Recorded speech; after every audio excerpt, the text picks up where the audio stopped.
Hello and welcome to the revitalization of the Velocity Chaos podcast, season 2, if you will. Back in 2017, we had 20-something episodes recorded. Because it is something that's never really left our hearts and minds, Velocity Chaos podcast is here to stay for the foreseeable future. Nick and I are very excited to bring this to you. We've brought on a friend to help us produce the show. You'll see him in the episodes. 2 is we have new technology to make things easier for us. If we can't get together, we can do things remotely. Although we would like to do things in person, there's just a charm to it. We already have 10 episodes recorded. Those we plan to release on Mondays and Thursdays. For those 10 episodes, I've already seen the changes just from episodes 28 and 29 to 36 and 37. We hope you come along for the ride to give us a chance, or a second chance if you did listen to us before. We have fun new segments and Velocity Chaos classics that we do want to get into. We hope you come join us, and we want to see you on the airwaves. Have a good one.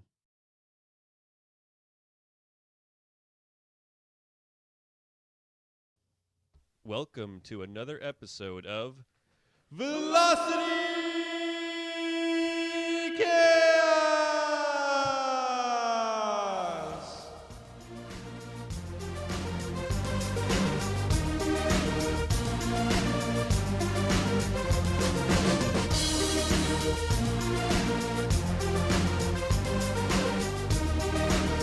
Hello and welcome back to the Velocity Chaos podcast, coming to you at the speed of sound. Here we are at the Hexapod Sound House in Cleveland, Ohio.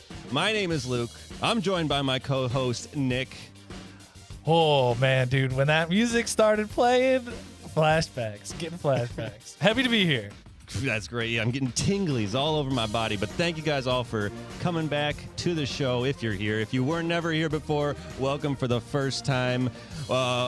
Just a few things before we get started. We're trying a new take on this, but in the same old-fashioned way, like that Christmas song, however they say it. But we got some new bits that we have set up, new sequences, new sections, new ad breaks, everything with a lot more production value, and we hope that everything comes together in a nice cohesive fashion.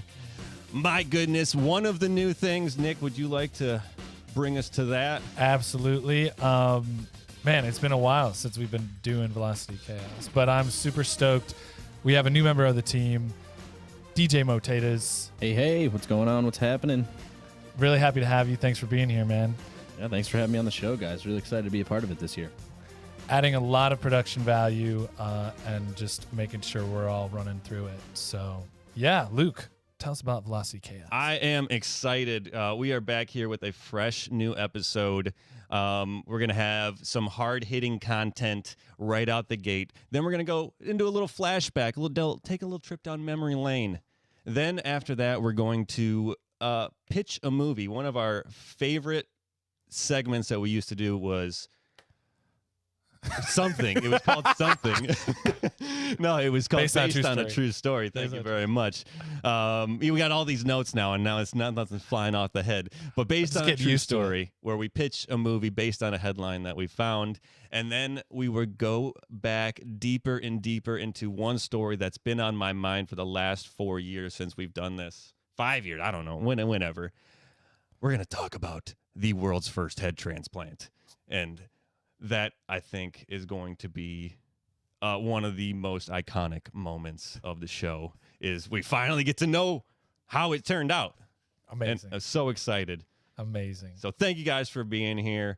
And so here at the Velocity Chaos podcast, we explore the highest heights of human knowledge and the lowest depths of crude humor. Our mission is to tickle that pink thing between your ears, poke that frontal lobe, or sometimes just smash the laugh box. So hop in, buckle up for an infotainment ride access of the airwaves. Love it. And before we get into it, a reminder to all of you guys out there, follow us on Instagram at Velocity Chaos Pod. You can find us on Facebook. Also, drop us some stars on iTunes, some love on Spotify, and a sub on YouTube if you can. Wherever you listen to us, make sure to spread the love. So thanks as always for your support. All right, let us get into it. And before we get into it, I should have said this before. We're going to come at a lot of these topics off the cuff. So things might be said, mostly in a humor basis. So cool your jets, okay? We're just having fun here. Sorry if you're offended by anything. And but you got to see this. This is what you have to see. Brutal armored combat fighting. This is large gentlemen with balls much heavier and larger in circumference than mine, putting on full suits of armor, donning the steel plate, the metal greaves, the gauntlets, the spalders across the chest, the chainmail, and pulling out a giant greatsword and whacking someone else equipped with all of this stuff. Would you guys ever think about doing something that crazy? I would think about it. The crazy thing is, I'm like, I just started watching the video. This is the first time I watched it, and it just looks like everybody in that room is injured. Even the audience is injured. Everyone's just fucking. This is a 1600s replication from the people to the crowd. You know, everyone was hurt back then, but they just lived through it to the age of 23, and then died. From probably swords. They tapped out. So how do you win this, Luke? This is, you have, I found on the YouTube, doing research of going down the YouTube rabbit hole, I came across this video. Okay, let me check this out.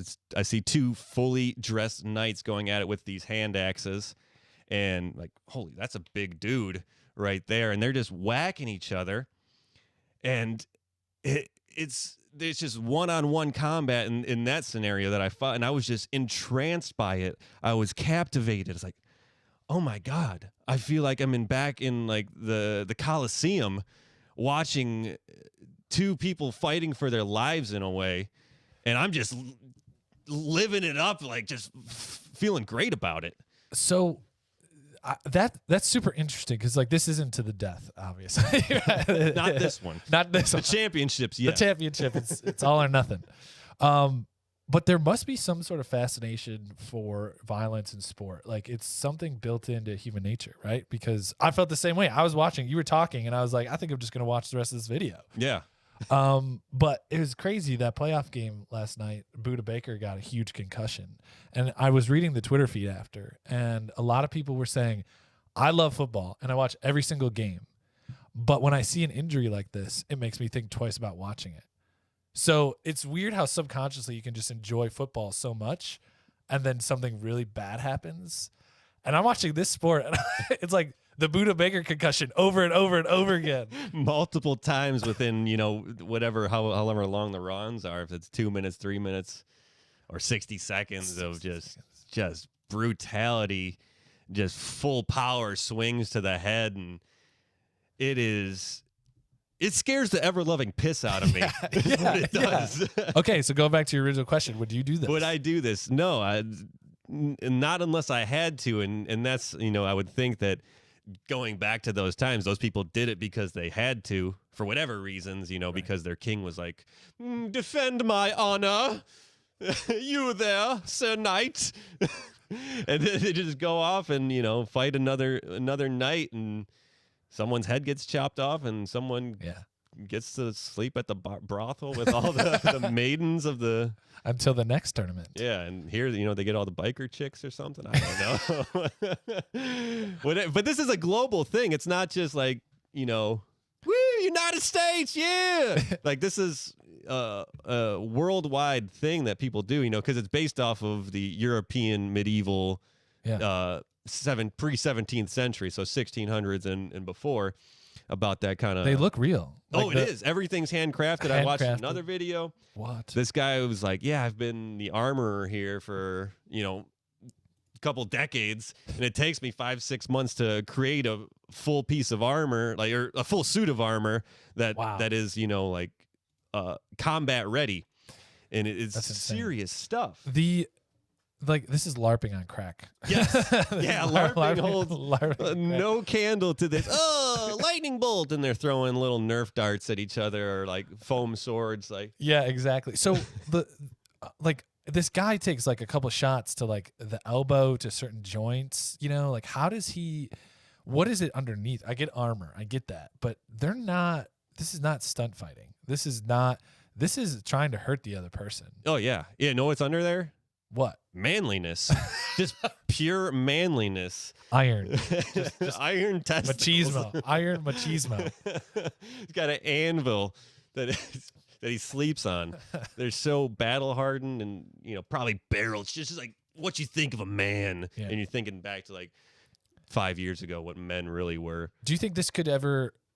We should go back to that subject in a second, but do you think this could ever go more mainstream? Like I see, it's a small room, kind of like at a garage. It's padded floors, and they set up kind of a corral of wood. So I think they probably use Wussies, padded floors, padded floor, dirt floor, gravel floor. Authentic. But like, there's probably 100, maybe there's 75 to 100 people in here watching. Do you think this ever goes mainstream? And there's 5 million views on this. Yeah, there's obviously people interested in the combat, and that's what I came across. Is like, man, I wonder if this will ever blow up. I mean, I know about it now, so obviously it has blown up. Yeah. In my world, and you always find that like as soon as you start hyper focusing on whatever event or activity, like, oh shit, there's a lot of people like me that like this stuff. I think eventually, people are gonna be like, just like it's like this could be the new MMA. This could be a new boxing.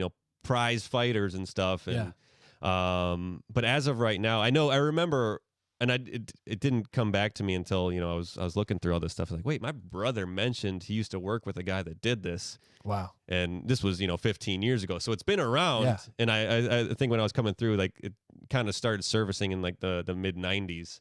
Okay. So blacksmithing's been around for hundreds of years. So swords have been around forever. But for nut jobs to, I probably shouldn't say that because. No, go ahead and say that. Because nut jobs are crazy enough to do this. I mean, maybe it's the only thing that makes them feel alive, and more power to them. I enjoy watching it, but I have the highest respect for anyone that chooses to do that, and even any kind of combat sport, like. Jesus Christ, that's either you're tough or you're dumb. One versus one, looking across at an opponent and intending to do physical harm to them. Like I've never been in that scenario. I know there's so many people out there who do it recreationally. There's a lot of people who have aspirations for it. I think it's probably something that almost people should go through at least one. Like there should be like a benchmark in America where you don't go into the military, but like you have to get into like one fight. Like if you're like graduated high school, like they just take all the high school students into a room and it's just like, which one of you have been fights? And like anybody who doesn't raise their hand, like, okay, you guys can leave the room. And then everyone else is just like, if you want to get out here and go to college, you got to fight everybody in here. And just broad. 2 men enter, 1 man leave, or something like that. Exactly. But it's interesting because like, just to suit up, and I mean, boxing, no armor. Football, some armor. Like this is a lot of armor, but like at the same time, this feels like the most damage I've ever seen somebody else give. And there are rules. I'll go through the rules real quick. I'm just going to skim through. So it's 3 rounds per match, 60 seconds per round, 60-second rest in between each round. So you're looking at 5 minutes of your life right there if you go the whole time. If a competitor wins the first 2 rounds, the match is over. So it's best out of 3. So then there's counted strikes. So each successful edge strike, if someone you get a point for an edge strike, you get a point if someone falls. You get 2 points if you disarm your opponent.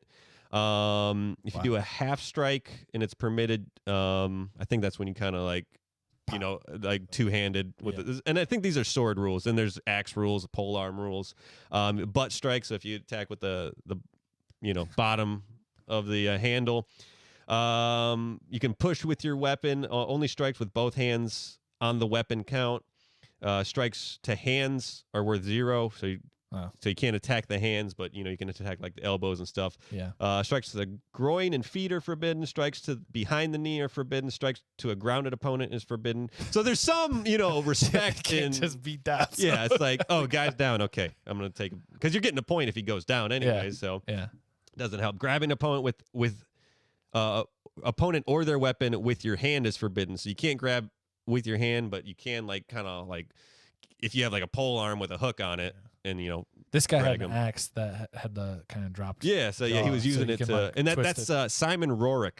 If you want to look him up on TV, Rorick, Rohrich, or Rorich maybe. I beg your forgiveness if I got that wrong. If punches are permitted, but there's still 0 points. Kicks are permitted, but there's 0 points. And then clinches are broken after 3 seconds. So if you can get some inside, work the inside, rope-a-dope, But yeah, so I mean, there are rules. I also saw a 30 versus 30 combat, capture the flag. What? Yeah, so it was like this big event. They were picking like countries, like kind of split everyone up, and they have announcers too, and like they make a whole event out of it. Everyone, like crowds getting into it, announcers are getting into it. It's just you got to see it. How do you get eliminated? Oh man, so many questions. So little time. Pick up. It's like I don't know if it's if you go down, you're out, or if if they decide like what a mortal strike is. Yeah, mortal strike. Yeah, like maybe a body hit, or if you're on the ground and somebody like just touches the sword. Wow, that's man, crazy. And what is the name of the sport? What is there? Does it have an organized? There's multiple names. Let me find them here. So let me go through it. I had it all. We got brutal armored combat, or armored combat sports, or medieval combat, or heavy combat, or SCA armored combat. That's the English armored, Got it. UR, which is SCA is Society for Creative Anachronism, that is just people that live in the past. Oh yeah. And then Simon Rorich on YouTube is where I found it, and Society for Creative Anarchism. There's 30,000 paid members of this society across the world, and about 60,000 like total participants. Like whenever there's events, but 30,000 people bought in to this lifestyle. A suit of armor cannot be cheap, so it's clearly got some money in it. Yeah. Well, that's fascinating. I would go to a live event. Yeah, so we're gonna have to keep an eye out for that. I had this question, so I was looking at a map, and they have clubs and groups across the United States and around the world, and there's some L.A. You got like the Cincinnati Barbarians. There's some up in Detroit. There's someone in Columbus. There's no one in Cleveland. Oh man, we can lay claim to the Cleveland Club, the Velocity Chaos Combat Club. Yes, we could be the first. People will be like, "Oh no, Velocity Chaos is coming!" Oh no, and just smash them. We got horses. Just charge it on cavalry. Yeah, but we can start a club here. We can Super be the first Bowl club every in year. Cleveland. Combat Sports Super Bowl every year. And I did come across another thing, full armored jousting. Oh yeah, that is also freaking crazy. I couldn't imagine that. You're riding on this horse towards something like this was stuff that they did. Yeah. For pride or whatever back in the day, like people, we have technology, we have clean water, we have luxuries. You don't need to be doing this. It's the high. It's the high. That's Mo what Taters really excited about this one. What do you got, Mo Taters? Dude, it says there's clubs all the way in Saskatchewan, Alberta, California, the whole deal. There's over, like you said, there's over 30,000 people here. Like, there's people taking this seriously. It's so like I would take them seriously, taking this seriously. Yeah. Here's our next goal. There's even Fighters of the Month. That's the thing. Fighters of the month. I nominate Nick. For what? I haven't been in a fight. I'll be your manager. You can be my squire. Okay. As long as I don't got to take a sword to the face. I appreciate it. Oh, man. Or maybe what we could do is like you could stack on my shoulders or something, or I'll go on your shoulders. And then, like, oh my God. It should be like tag team, like tag, like, like a tag team kind of deal. That'd be cool too. Oh, man. That last segment totally reminds me. Canned heat, man. I need to tell you about canned heat. If you are getting chilly this winter, need to warm up on chilly summer nights, or just want a little zest in the bedroom, then you need to get yourself some canned heat ASAP, brother. The moment you crack the lid, canned heat will take it up a notch in whatever room you're in for about 5 minutes. It's the perfect answer to all your heating boosting needs. You can get a whole rack of big-ass cans of canned heat for 34% off when you use the online order code VCPODBIGCANS at checkout. That's VCPODBIGCANS. This is not an actual product, service, or idea. Just in case you thought it was, it's not. If there's something out there with the same name, we are unaware and have no affiliation and offer no judgment on the actual product, service, or idea. Oh, man. Luke, I got to toss a little nostalgia your way. Hit me with it. One of our new sections that I'm really excited about. We are going to be looking back at things that have made us feel good, warm and fuzzy in the past. And today, I want to talk to you about cartoons. Cartoons. Cartoons. You remember this, Potatoes? I wasn't a cartoons guy. Were you a no. I was a Disney guy? Discovery Channel guy. You were a Sorry. Discovery Channel guy. You were a little science geek. I was studying all the time. Love it. I know that's not true. Anyway, it was funny. I was originally going to do an Ed, Edd and Eddy sequence just because this all came up. A friend of mine, we were talking about the Warner Brothers movies that were coming out, and he's like, yeah, Ed, Edd and Eddy, the Apocalypse or something like that. And I was like, wait, they're making a feature film about Ed, Edd and Eddy? And I Googled it. He's like, got you. So Got you good. But then I started thinking about Ed, Edd and Eddy, and I kind of went down this rabbit hole. So I'm just going to kind of run through this really quickly. Yeah. Because it was actually super fascinating. But Cartoon Network, so Cartoons was a sequence of originals that Cartoon Network put on. And Cartoon Network was founded in 1992. And within they were just playing old cartoons, right? And they just kind of a space on a network to do cartoons that ran in the Like Looney Tunes and stuff. Yeah, old stuff like that. But they essentially wanted to commission their own sequence of cartoons, and this line ended up generating some of the most defining cartoons of our generation. Cartoon Network was originally airing the old stuff, and then it was 1996, I believe, that they started doing these other ones. Do you guys know what the first one was? I know you've seen it. Cartoon Network. I mean, that always comes back to Dexter's Lab. Like, You nailed it. is it? That was it. Dexter's Lab was the first cartoons. Really? Yeah, and Oh. it was really cool because they just commissioned all of these pilots, and then they'd launch them, and then they'd go out. And so just listen to some of the other cartoon shows that they launched, right? Dexter's Lab was first. Johnny Bravo. Oh, great. Cow and Chicken. I Am Weasel. The Powerpuff Girls. Ed, Edd and Eddy. Courage the Cowardly Dog. There's some other ones in here that are less known, but then you get into like the last golden era, which is like Codename Kids Next Door, which I was really big into, and the Grim Adventures of Billy and Mandy, which was great. Yeah, I was more on the front end of those, and those few that you mentioned at the end, like I was like, Yeah. I kind of stopped watching at that point. I have to ask, do you like little? I want to just get into these. Like, which ones do you like? But like, funny thing is, like, do you remember the name? Do you know what the Powerpuff Girls' names are? Can you name the Powerpuff Girls? Yeah, there's sugar, spice, and everything nice. Close. No, That's it's a- there's Bubbles, there's Buttercup, and the redhead. Classic. That's how we describe all of them. All the redheads. No, Blossom. I couldn't remember that one. I couldn't remember that one. But so which ones did you of that list? Like, which ones do you remember watching?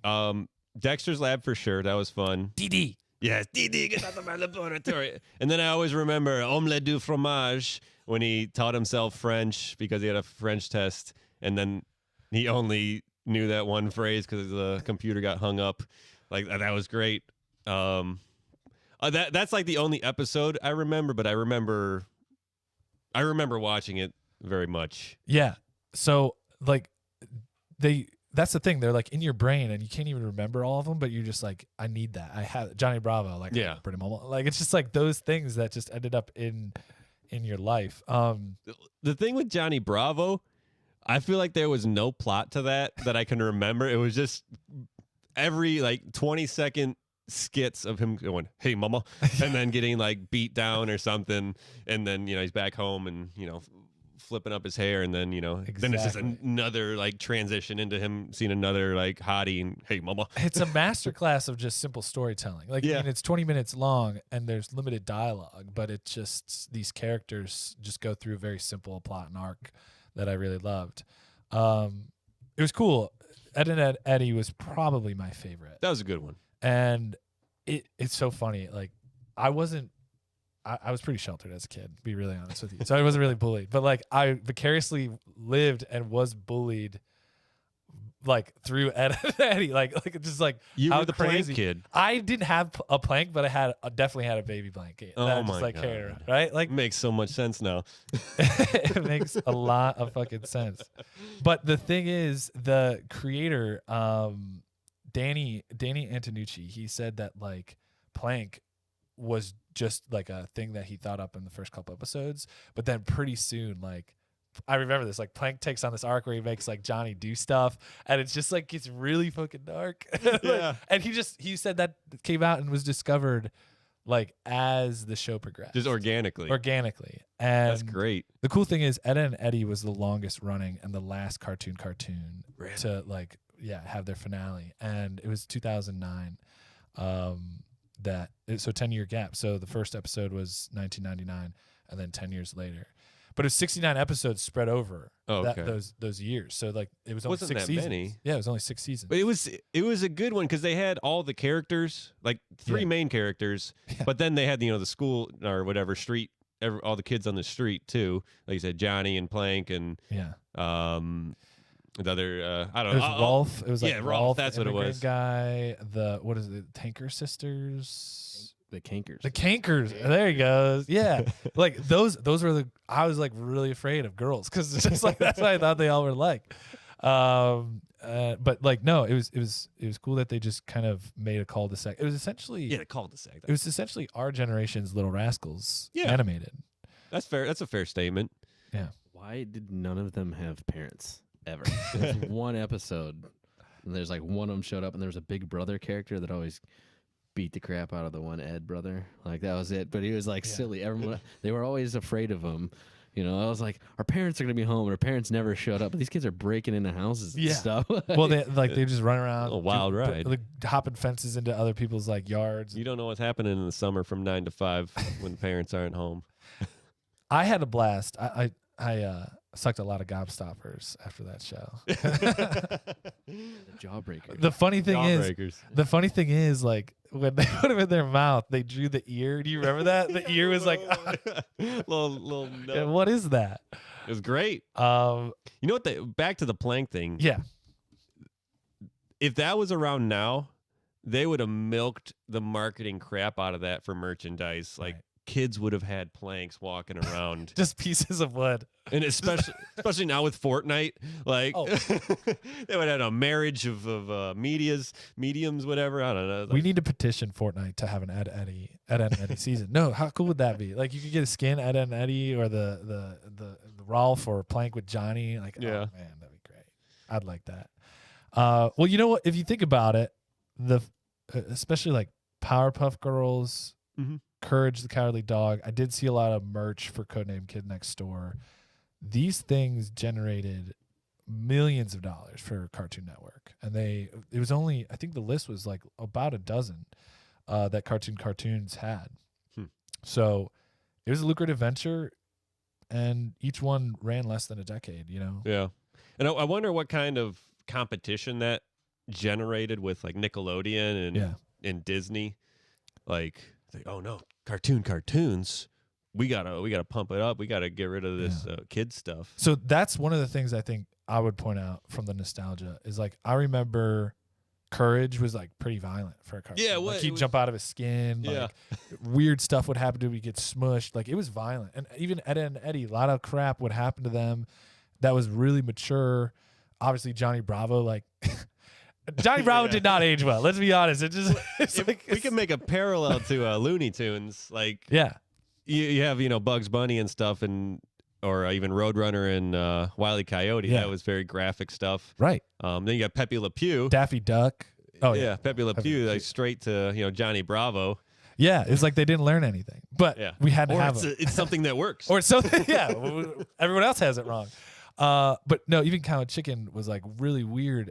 I think kids were drawn to that. I think like outsider kids were drawn to that. Like Disney was very boxed and packaged and wrapped in a bow and had cornered the market on all the princess stuff, which was huge in the 90s. So I think Cartoon Network was just out there doing something different. And then, Nickelodeon obviously has SpongeBob and Doug and those things that are just I feel like Doug was, around the late 90s. Yeah. Like that I like that one. Hey Arnold, that was good. But see, they were drawing, so it's like interesting. Like, that was like Cartoon Network was almost abstract in what they were doing. Disney was like the really wholesome stuff, and then Nickelodeon. If you look at their cartoons, a lot of them are about society and humans, and real and like people. They were drawn differently, Football Head and all that. But like, it was cool. Now that you mention it, the three dynamos of cartoons at that time.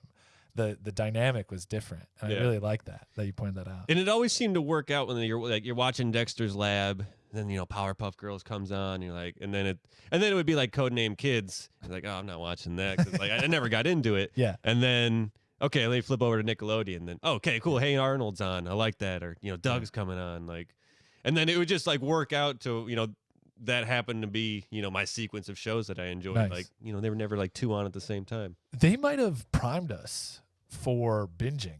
Maybe. Because if you remember it, they would do like Ed and Eddie reruns, and they would just be the whole weekend. Mm-hmm. And they would just play them all back to back, and you just sit there and watch them and just be into it, right? They- So now with Netflix and shows dropping on one weekend, like our generation was primed to do that by Cartoon Network. With commercials. Yeah, We sat with through commercials. And I mean, the commercials, it's funny as an adult, like how little of kids commercials you see now. Yeah. But like back in the day, like boxing video, like just the toys, people playing with them and stuff. Yeah. And now I never see them, which is sad.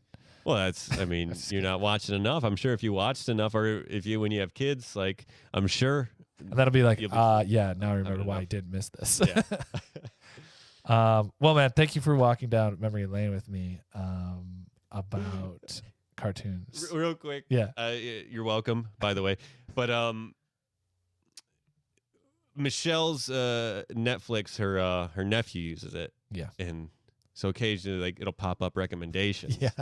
And we see he like Paw Patrol. Nice. And but then we see Shark Dog. I'm like, what's Shark Dog? So I click on it, and then it goes to the intro. The intro was great. It was like the coolest thing about a shark dog that's half shark, half dog. And I listened to the intro song like 6 times. It was awesome. Intros to cartoons are always great. Who lives in a pineapple under the sea? Like, I mean, That's great. They took those words and made them iconic. And what was the Angry Beavers? That's Was another one. great, Yeah. just like catchy tune, and you're just like humming along. Cat Dog. Cat Dog, Cat Dog. Dun, dun, dun. If we're even going back further to grotesque, Ren and Stimpy and Rocco's Modern Life. Rocco's Modern Life. Like That's those the one two. I couldn't think of. I think were pioneers. Oh, and Animaniacs. Animaniacs. I think those are all. Was that on the weekend? Was that on WB? Pinky and the Brain. Pinky Pinky and the Brain. That's yeah. the other one. Like I think What are we those gonna might have do been now, Brain. the same thing we do every night. But like those were like I feel like the pioneers of 90s cartoons. Like those ones, those creators. Yeah, man. The huge fandoms. Ren and Stimpy, some of the stuff that never made it to the air. I mean, well documented now, but I was gonna go get my Ren and Stimpy stuffed animals, but they're right here. next time we'll bring them in. We'll bring them in. Well, cool. Thank you for walking down the lane with us. Thank you, Mo Taters, for walking down the lane of nostalgia with me on that one. So I will pivot over to our fan favorite, one of our classics, based on a true story. For those of you who are new to the show, this is where one of the guys has a random headline, pitches it to the other people. Essentially, Luke and I are going to be filmmakers pitching a movie that's based on this headline to Mo Taters, and he's a big-time studio executive who's either going to give us notes and then eventually give us a yay or nay. So, all right, Luke, you ready for the headline? This is something I've never seen. You said you didn't read the article, just the. I didn't read the article. I just read the headline, snatched it, and now I'm giving it to you. So he has not seen it. Ready? I'm ready.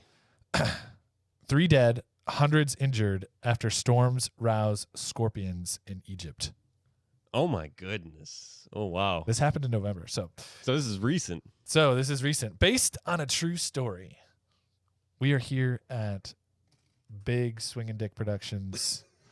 And we were talking to the executive there, Mo Taters, PJ More Taters. Welcome to my office. What do you have for me today? Wow. Oh, I know you bought that entire seat, but you're only going to need the edge for this. This movie it has triumph. It has heartbreak. It has heroics. It has love. It has scorpions is what it has. So we open up on the plains of Montana, and we zoom in and we meet this guy. He's our hero. His name is George Konostopoulos. And George Konostopoulos is a biologist and has a zoologist with a specialty in insects and creepy crawlies. And he's studying some termite farms out in Montana.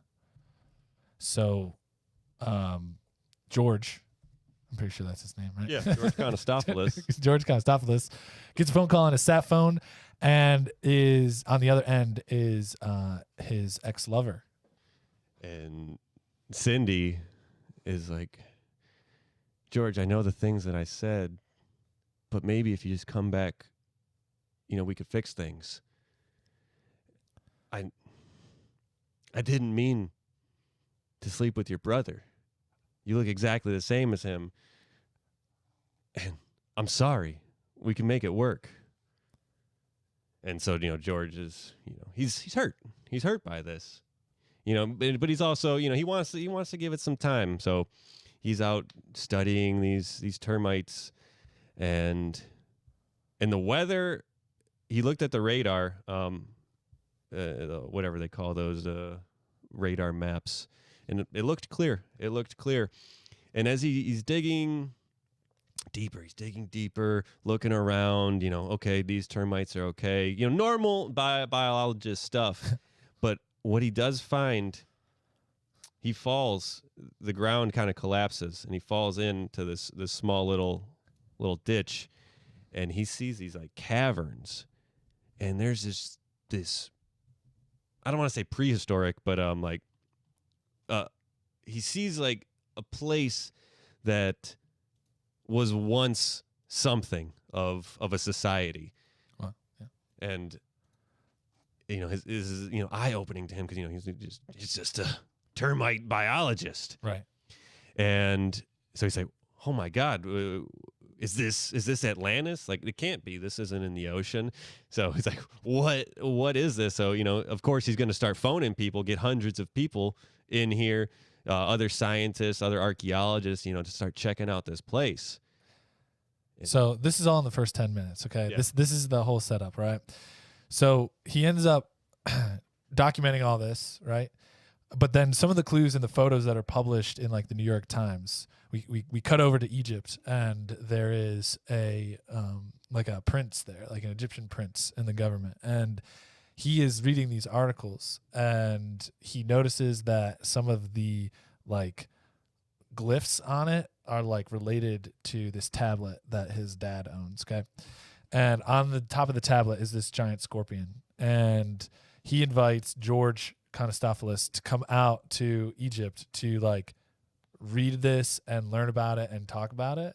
And when they're like fiddling around with the giant slab of stone or whatever, they like unlock this secret thing, and then all of a sudden this storm appears over Egypt, okay, and just starts like downpour of rain, right? They're just like, wow, that's cool, like the scorpion tablet controls the weather, and they think that's great because then they can like water certain parts of Egypt that were having a hard time with like the drought and all this stuff, and yet they abuse it and they like overwhelm it, right? Yeah. A couple days later, George is like this hero now in Egypt, and Cindy's there because she's like there with his brother, John Konostopoulos, who's played by the same actor, okay? Yeah. And literally they're just in scenes together, and it's just kind of a little bit of a romance section. But then after day 3, the prince comes rushing into George's hotel room. He's like, we're in big trouble. He's like, what do you mean? He's like, they're scorpions. He's like, what do you mean? And then that's when like the hotel is like overrun by scorpions. He's like, you're the biologist. I thought you would know. And then he just gets eaten by fucking scorpions because they just like come up behind him. Like, and they just, he's like, whoa. And like George is like, whoa. And he like hops up on the sofa. And then like the next like 45 minutes of the movie are them just surviving in Cairo with it just being flooded with like waves and waves of scorpions. And that's just an action movie from there. Yeah. With George, Cindy, and John. Fellas, I need to know, who's my star in this movie? Well, that's exactly what we're going to tell you here. He's hot. He's young, but not too young. People love him. Chris Pratt is, I feel like he could pull off both roles of John and George. So I think Chris as George is like more of a straight laced guy, wears glasses, thick rimmed, and then Chris as John, we're gonna give him a wig, long hair, like Fabio, big Fabio kind of wig, chiseled, maybe some prosthetic teeth, something like that. Real fancy pants kind of boy. And he's coming off, hot of the Marvel thing and Guardians of the Galaxy. So I think we need to strike with this, with his fame right now. And we were thinking of like, even though they're kind of like off screen a little bit rough, but like bring Anna Faris back in because they just had chemistry. Ex-wife. Okay. Yeah. We want that tension, but we want that tension for George. So like, Chris has got to pretend not to be Chris when he's playing John because we need them to have chemistry. But when he's playing George, it's okay. She can visualize him as Chris. Okay. All right. Yeah. Sounds a lot like World War Z, but and Scorpion King, but that's okay. Well, that's actually the inspiration. Pretty for this. good. That's this pretty is good look. the synergy. Like That's we were watching The Rock. We were going back through Rock's filmography, and So Walking Tall. We Yeah. thought Scorpion. Walking Tall. yeah. And then we just on a whim, like Hercules. it just IMDb TV just like said, hey, we thought you'd also want to watch World War Z, and that's when we had the inspiration for this movie. The reason we didn't say The Rock, Dwayne Johnson, is because we already asked Dwayne The Rock Johnson. He personally said, on his Instagram account. yeah, Okay. straight up. We sent him a picture. We had bought his tequila and said, hey, we bought your tequila. Would you want to be in our movie? And he's like, he didn't respond. Yeah. Oh. He's a busy guy. I He's get busy. it. He's busy. He wakes up at 5 and Yeah. goes to sleep at 4. I like Chris Pratt. It's a good choice. It's really pretty. How much is it going to cost me? What are we thinking? What's our budget? Well, so I think we want to go practical on the scorpions. Yep. We're gonna have to Definitely. train Definitely. a large number of scorpions. A city full of scorpions. City full. So I think that's gonna run at least $75. But then you got to per buy all the scorpion. insurance on Yeah. each scorpion, so Yeah, it's probably a little over 100 yeah. I million. forgot the insurance. Yeah. But yeah, no, but that's it. So the one problem that we've been having is that we have a happy ending and a sad ending. And the sad ending is John dies and Cindy ends up with George, and they get rid of all the scorpions. That's a sad ending. And the happy ending is that they all live, they defeat the scorpions, and they just have an open polygamous relationship after that. Yeah. Oh, you said that's Ancestral polygamous. that's what Sorry, if I that's should what Anna correct, I should Faris. correct. Yeah. That's polygamous open relationships. But it's not wrong because Chris Pratt's just going to act with himself Yeah. in digital self. Oh, right, because 'cause he's playing the same character. like Eddie Murphy type Exactly. thing. Okay. Yeah. All right. Yes. Instead of the mumps, it's the scorpions, or Yeah. what, the clumps. So that's the pitch. What do you think? Yeah, I think we get Chris Pratt. Hear me out. I think also we bring in Brad Pitt. Just for The like World 5 War minutes. Z angle. Yeah. I Bring in like Brad it. Pitt. I know? like it. Just make it. Just he's the make it a prince. sequel. Actually, you should call He's it. the prince. He's the Egyptian prince. Can what are we calling this movie? Scorpion. in the prick of time. Scorpion. In the pick of time.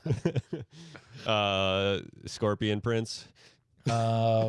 We were Hear me out. World War Scorpion. World War Ooh, Scorpion. Scorpion. Nice. No. From I like Montana to that. Cairo, the Scorpion edition. Wind of Change. We were just rattling off Scorpion songs like Wind of Change, Still Loving You, Always Somewhere. Yeah. Send Me an Angel. And Rock You Like a Hurricane. Rock you like a hurricane the of weather. scorpions. yeah. There's some weather. Scorpion weather. Day after tomorrow. Yeah, style? exactly. Oh, and the other thing is, in Montana, when he finds this city, there's a portal that teleports him to Egypt. So Oh, okay, so that can save me money because we don't Yeah. have to fly. Well, that's actually how they solve the problem in the end. They just reopen the portal and send all the scorpions to Montana. yeah, And that's how they save Cairo. well, we didn't want to spoil it, but Yeah. That makes sense. Yeah. That makes sense. Nothing's Montana's out the way there. to. No, Montana's yeah. the way to go. What, some cougars out there? There's cougars everywhere. Let's go. Yeah, go to the right place. Boys, I've been deliberating on it for the last 5 minutes, and I really like your pitch. We're gonna make this movie, Yes. yes. But- Yes. but you need to make it for $250,000. That's We can work with We that. could do it. We We can can, work do with it. all right. I've been taking some drawing lessons, so maybe we can just draw the scorpion. Still want live scorpions. Still want live scorpions. We'll start breeding now. Yes. Start breeding today. Yeah, we have to just buy 2 and Just go from there. push them together. Just clink them together. That is awesome. And you know what else is awesome? What? This product. Yes, that's right. This product is the product of yours that you love. I remember the first time that I used this product. I knew I was going to be hooked on this product for life, or until that product makes us a better offer, you know? Make sure you get this product today using code VCPOD20 for an extra 20% off at checkout. This is not an actual product, service, or idea, just in case you thought it was, but it's not. If there's something out there with the same name, we're totally unaware and have no affiliation and offer no judgment on the actual product, service, or idea. All right, so where does that take us? We are checking in. Let's check in. So far, so good. The one story that always bothered me, not bothered me, but that has always been in my head, in my mind, and in my brain, head transplant. Head transplant. This was the story back in 2017. I'm sure you guys have heard what has happened since the first human head transplant. Have you not? No. You got to update me. Nothing. Let's check in. Yeah. I felt like this would be bigger news. Well, the reason why it's not bigger news is because we'll get into it.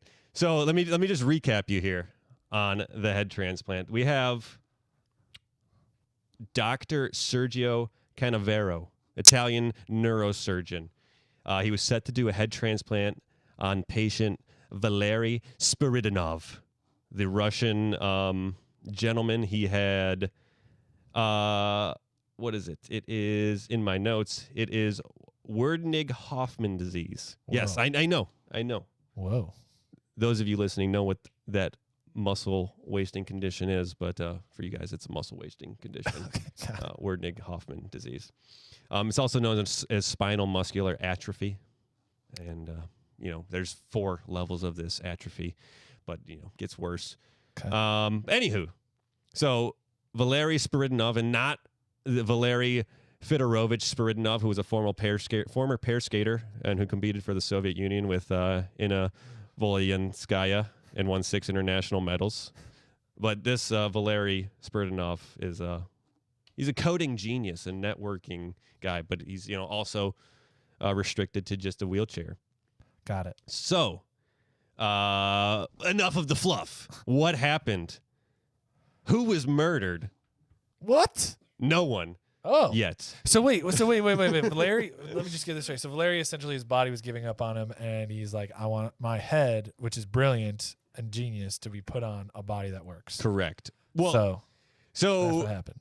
Dr. Sergio Canavero. I'm sure that's why we have to say it. The surgeon. So he wants to do this. This has been done on monkeys in the past. Moral standards. I don't know. People are, that's crazy. So wait, they took a head off a monkey and put it on another body of a monkey. Yes. And it worked. I believe it did. What happened to the second head? Did that go back up? Did they swap them? They swap heads or just one? Just like, sorry, through shoulder. Natural History Museum, you want this? Yeah. It's a pickled monkey head. That's probably a question I should have asked and delved deeper into, but did not. But anywho. That's nuts, first of all, that they could do that on a monkey. They said it was done, and it was successful. They say. There's no proof? There's no monkey walking around with a line around his for neck? how long he went, because they did it with mice first, and then they did it with a monkey. Holy cow. And and it's all about getting the body and the head to accept each other is a big thing, and, and then gaining functions back. Holy cow. Okay. And I think, with the mice that I saw, things kind of worked faster than expected. Like after 2 weeks, things kind of like they induce a coma and stuff. But Dr. Sergio Canavero, he kept postponing. So this was 2017, and they were looking to do this in 2017. It's like, yeah. Wait, it's not right. We need the right diamond blade to make the most perfect cut at the smallest amount at the right, and we need this, and that's going to take $15 million just to get that diamond blade. What? $15 million for a blade? Yes, and Wow. I mean that's how precise, and because they got cut through the spinal cord at this certain angle, and through the tendons and the sinew, and I'm just trying to think of other words that are So they're like involved. So like they're looking for like the straight like cartoon cut where like if you chop off the head, it's just flat. Yeah, or however, but it has to be the same on It's like a both salami. bodies. Yeah, like we got a salami, a prosciutto, nice and thin. You're building up the suspense, man. I can't Yes. handle it anymore. Just get to the point. So they had Spiridonov. He was like, I don't know who reached out to who, but at first Valeri was like, yeah, doctors told me I'd be dead in 5 years. Or 4 years, something like that. I have 4 years to live, and this is my chance to, if it doesn't work, okay, I lose a couple years of life in this wheelchair. Yeah. Otherwise, I'm dead anyways. Sure. Sure. So let's try it out. And if not, I'm just a head attached to another body. So they had a body, I think, at the time. I don't know, but anywho's, or I don't know if they were waiting for someone. Gets down to it, Cannavaro pushes it back. In the meantime, Valeri, he's finding success in his job, in his life. He finds a woman. What? They get married. What? They have a kid. Oh man. That's right. So Valeri's like, no. Cannavaro, he should have pulled the trigger when he had the chance. He should have when he had the chance. But all the other doctors, like, if you do this, it's suicide for your career if it goes wrong. Okay. You get the whole Dr. Frankenstein. Like, that's kind of how I feel like he was thinking, like, Dr. Frankenstein, like, live! I must give this body life with this head. And I think that's how all the other doctors and surgeons were like, if you fail, you're never doing surgery again. That's insane to me. That is insane to me, first of all, because this guy has pushed the bounds of medicine. And he's looking to do a surgery that's never been done before. So to me, he's probably beyond the skills of most other surgeons. So why would he not? What I'm saying is the failure wouldn't be in the technical skill. Yeah. The failure would be in the concept. So all these other pussies like are afraid to do something like this. And this guy's like, they're all whispering in his ear, like, if you fail, you suck. Yeah. And that's just terrible because that's when you get stagnation in a field. I don't know anything about medicine, but I'm just saying, like, if you could break through and swap people's bodies and heads and stuff, like, could be the key to immortality. That would be one of the biggest medical breakthroughs I think of all time. Then does that become a rich person thing? Like, is that covered by healthcare? Yeah. Okay. Yeah, but then, I mean, that leads to the moral question, like, should we be doing this? Like, are we playing God too much if we are able to do this, or even, cybernetics or cybergenetics? Oh man, that's a whole nother. That's a whole nother. That's topic. a whole nother segment. But, like, keeping on this, keeping it on here, is it morally correct? Okay, because just to wrap it up.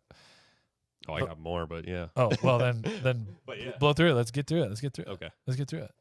No, yeah, but yeah, like, is it morally okay? Well, I need more data.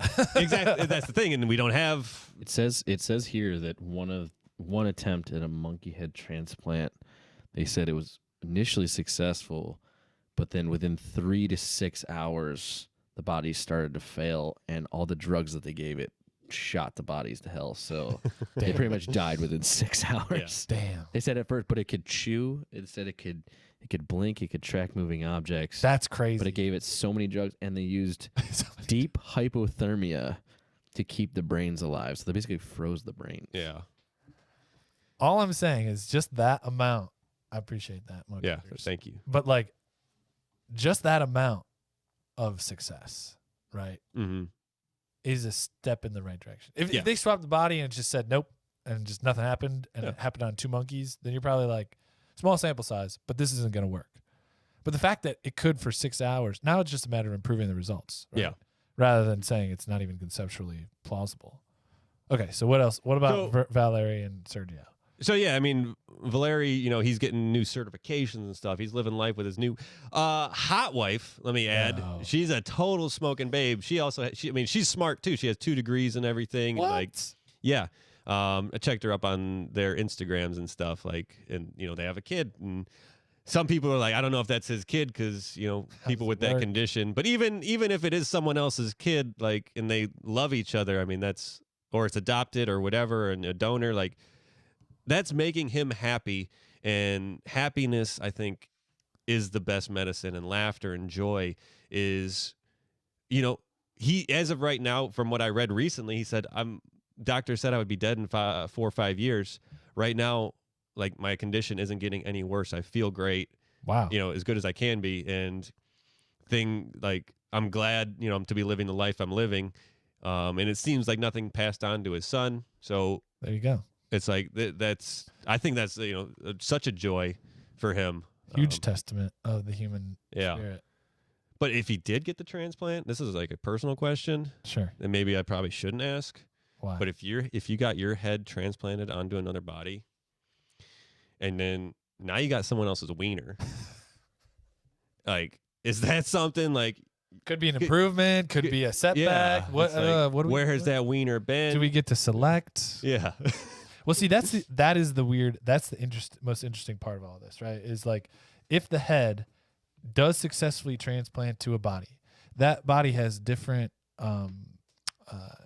genes and like different makeup, and like I know it could essentially accept the new part, like, but like a kidney is dumb. Like a kidney is just essentially meat that you put in your body. And it's got to function. Yeah, like the brain is so complex that, man. Yeah, you got to connect everything.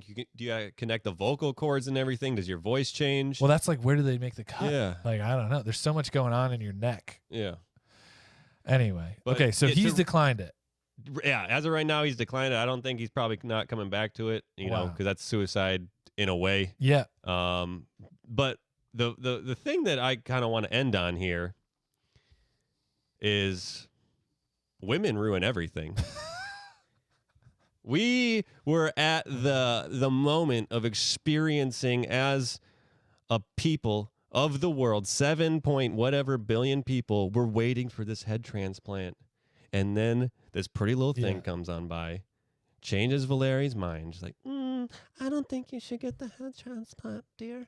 And then, now he doesn't get it. We don't get to see what happens. This brings it back to, this brings it all the way back to, you don't get to have your cake and eat it too. This is a life that you're given, and women just come along, and they're telling you things that you don't want. You already have your mind on things that you want to do. Like, maybe I want to go out. Maybe I want to put on a full set of armor. Maybe we want to bash each other in the head with long swords. Maybe we want to get up on a horse and joust each other. We're men. We want to let out primal roars. Ah! Like, these are the things that we want to do. We want to get our heads chopped off. We want to get our heads chopped off. We want to sit down, watch some cartoons, maybe flip the channel every once in a while, watch Chris Pratt with some scorpions, everybody. That's what we want to do. Thank you. Oh, wow. Where are we at? Oh. I see where we're at. I know exactly where we're at. And that brings us to... This is also iconic. Our iconic segment of Australian news. Australian news, everyone. It is back. The segment that we end all of our podcasts with. We originated this. Originated on, because Australia is our Florida man of the Velocity Chaos podcast. I'm sure they're great people, but of course we're going to pick, the most tantalizing, awesome stuff. This Australian news article that I found, King Tide delivers beer. That's the article title that I came up with. Wow. King Tide delivers beer. Yeah. The article title was Queensland King Tide sweeping shipping containers, several kegs of beer across Gold Coast Beach. Amazing. What do you think King Tide is? Or a King Tide? Is a King Tide like a big tide, like overly big or something like that? Yeah, it's a giant wave. It's a giant wave, Just okay. Humongous waves. So these King Tides Just there was like tornadoes and everything, just huge tides bringing shipping containers from the sea with kegs of beer onto the land. The king delivers. The king gives to the people, giving back, just filled with beer. It's like the king was like, my people, take this ale and drink from my teat. I have given you the gift of beer. I love it. That, could you imagine going to the weekend, like, oh, we're going to the beach today, Saturday. You're like, oh, cool, man. Oh, did you bring the beer? No, man. Oh, you suck. Yeah, I'm sorry, man. Sorry. Sitting there. Yeah. Dear God, please. I know I forgot the beer, but if you could just bail me out in this one, my deepest time of need. We got a king! That would be so amazing. It'd be brilliant. Should make a movie about that. Yeah, that's a movie. I would make that. King Tide. King Tide and the drunks. Yes. There's huge waves. There's psychos still out on the waves surfing these giant waves. Like, what are you... Again, bringing it back to these falling people. off and hitting their heads on beer kegs. Beer kegs. Just dying. Oh, no. My board got dinged up on the beer keg on the shipping container, bro. Oh, my God. Do they do Australian surfer people sound like that? Or I don't know. It's like a California version of our Beach Boys. I love that. King Tide sounds like a great name for a brewery. Yeah, and a great name for a band. Oh. That's a segment or a add it to the list. We're bringing back our band list. Band list names. King Tide, if it's not already a band. King Tide. We will add it to our list. Yeah. So anyway, these guys, or they're like out in the ocean, like, all right, if you can make it back, there's beer on shore for you. It's like a competition. That would be funny if you paddled out and there's just a couple people on the beach watching you, and then you hit a couple waves, you're out there for like 3 hours, you come in, and there's just like people partying left and right, like on the beach. Yeah. And you're just like, what happened? Was I gone for that? Was I gone? Was I surfing for that many days? Hey, that's that ship I passed. Yeah, love it. It's like if they could make it out with the extreme undertow, then they're rewarded with beer. Just good times had by everyone. You survive, you get the beer keg. Wow. Nice. I think that's good. Nice. Boom, baby. The recommendation station.